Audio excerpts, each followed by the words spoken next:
Hey Deadgrinners, this is Deadgrin, and welcome to Deadgrin's Customs.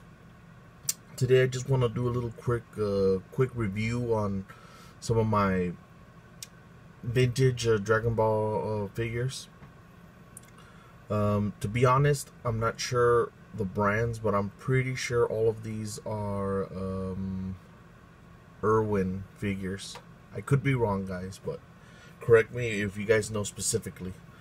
But some of these figures I got mostly for myself, just because I love that old school style. You know, I love when I was a little kid, I wanted these figures and I could never. They were never in my area, and then the ones that I would buy were like bootleg Mexican figures. You know, like, because I come from El Paso, Texas, and you know, all the little markets out there, then they had all these bootleg Dragon Ball figures. So, you know, growing up, I never got to actually get these. Now, I'm pretty sure you guys have noticed, but the Great Saiyaman is one of my favorite figures. So, I bought him around the time that I started my Great Saiyaman custom. At first, it was for reference, but, you know, secretly it was for my own personal collection, just because I love him. I love, you know, the Great Saiyaman. I love that whole storyline. I know Gohan seemed like a geek during that whole period, but it's really cool, man. That's just my own personal thing. But I also used them for reference, so I can kind of you know, take some of the things that I saw in this figure and then try to put it into my um, my own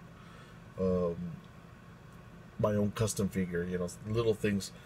Like, I remember everybody kept pointing out the fact that, like, every time I would post it in, you know, Facebook groups, they would always point out the watch. And they're like, "Why did you put the watch?" Blah blah. It's because, you know, even the old school Irwin figure had it. You know, like, it's something that the actual character has. And as a matter of fact, the new SH Figure Arts Great Saiyaman that's coming out, he also has it. So it is a feature of the figure and of the character itself. So I think for what it is, it's pretty cool. This one comes with you could switch the head with the one with the bandana and the sunglasses, but I used it for what's it called? Oh, I used it for my custom Gogeta.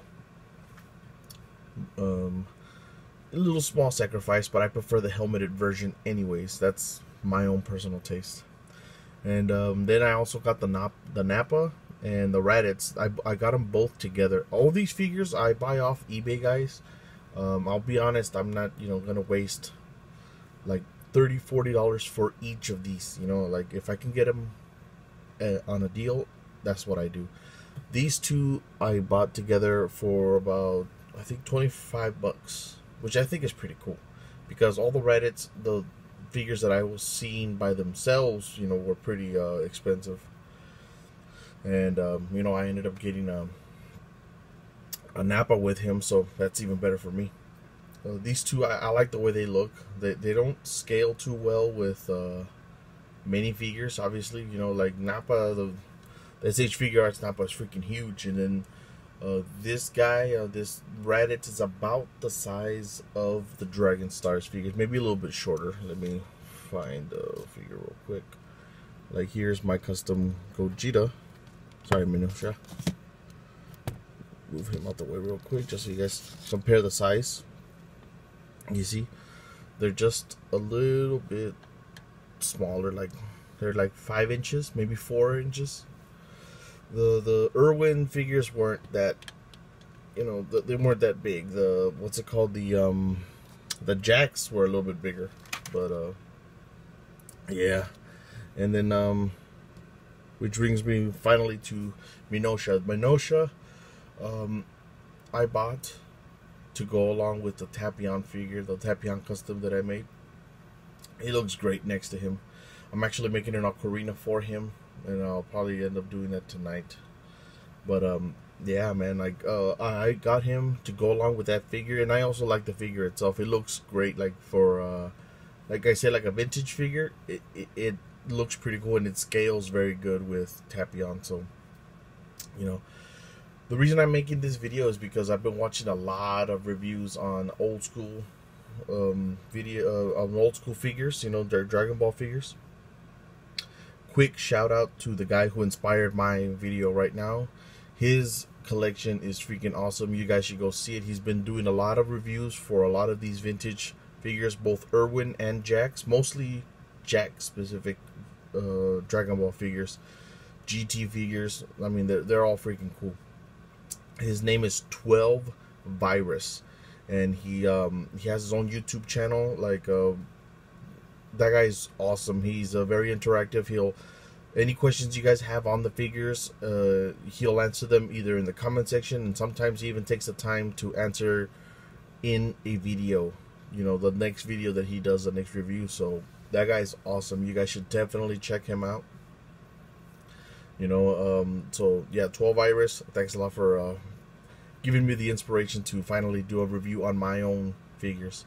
Like I said, guys, you know, these guys don't scale so well. At least not the other three. Minotia scales perfectly, in my opinion. But that doesn't necessarily mean that you don't need them. You know, like if you are into that old school taste, that, you know, that vintage figure for Dragon Ball, I'd say get them. You know, scoop them up when they have deals on eBay. If you see them in garage sales or anything, I would grab these figures, man, because they're freaking awesome. They give you a lot of reference to what's been done as far as Dragon Ball figures go. There's a lot of history. You can totally see the lack of articulation, you know, the things they did right, the things they did wrong, which is why I love these figures. I hope to do a Raditz on my, you know, and another reason why I grabbed this guy, the Raditz and the Nappa, is just I wanted to have something to base what I'm gonna do for fucking like an upcoming custom figure, and that is a Turles. I had a recent poll on my Instagram, which is why I'm telling you guys, you know, hit me up on Instagram, and I sometimes ask questions like this. I asked, who should I make next for my custom? Should I make a Turles, or should I make a Super 17 from the GT? And it was almost a landslide victory. You know, people wanted a Turles, so I'm gonna make a Dragon Stars Turles next up. You know, just to finish off my wave. Which brings me to another thing. One of my upcoming videos is gonna be my my 300 subscriber milestone, and in that one I'm gonna showcase all the Dragon Stars figures that I've done, as far as what I would consider my first wave, you know. And then I'm gonna also debut another figure that's gonna be basically like the Build-A-Figure. And I'm also gonna try to upload a video with, like, I'm not upload, I'm gonna try to make a live video to show you guys what exactly the tools that I use and what I do to prep my figures. And it's gonna be out this week.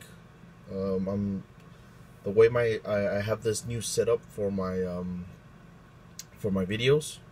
Some of the what's it called? I need to plug in some of my stuff, and I still need to figure out where I can put that, like plug it in, so that I could still use this space, because I cleaned this space up for this specific thing, so I can make my videos and they'll also display my customs. So check that out sometime later this week, guys. Okay, and then I'm also, I've mentioned it before, but I'm gonna say it one more time. I'm going to give a quick review on some cool effect pieces that I got from A&J Customs. I also did this space mostly for that, so check, you know, wait out for that video. But yeah, guys, this has been my review on the current, you know, vintage figures that I have. I'm pretty sure I'm gonna expand on my collection later on, but this is where it starts for me. You know, I have one movie character and 3 from the actual, you know, sagas. So yeah, man, I mean, if you guys like this, my review, and, you know, in my other videos, please go ahead and give a like, subscribe, share the video, Make sure you Gallic gun that notification bell, and you know, go ahead and comment in the section, like in the comment section, guys. You know, tell me something like, do you guys like these figures, or you know, like, do you guys prefer the SH figure arts? Like, everyone is usually, that's basically the standard, you know, now is the SH figure arts. Those guys have the best articulation, and the plastic is just beautiful on them. The detail is beautiful on them, and I can understand why people love them. At the same time, though, you know, they are pretty pricey, and that's why I like the Dragon Stars. You know, the Dragon Stars, I think it's a good middle ground between these old school, you know, figures and the industry standard which is the SH figure arts. The Dragon Stars are a great middle ground. Also, figure-rise standard, you know, it's not my cup of tea, but I've seen great work done with those guys, you know, like for customs and just the way they come out. You know, some of them scale out perfectly with SH figure arts, like the Krillin and all that. But yeah, man, for everybody watching this in the morning, good morning, and for everybody else, good afternoon, good evening, and good night.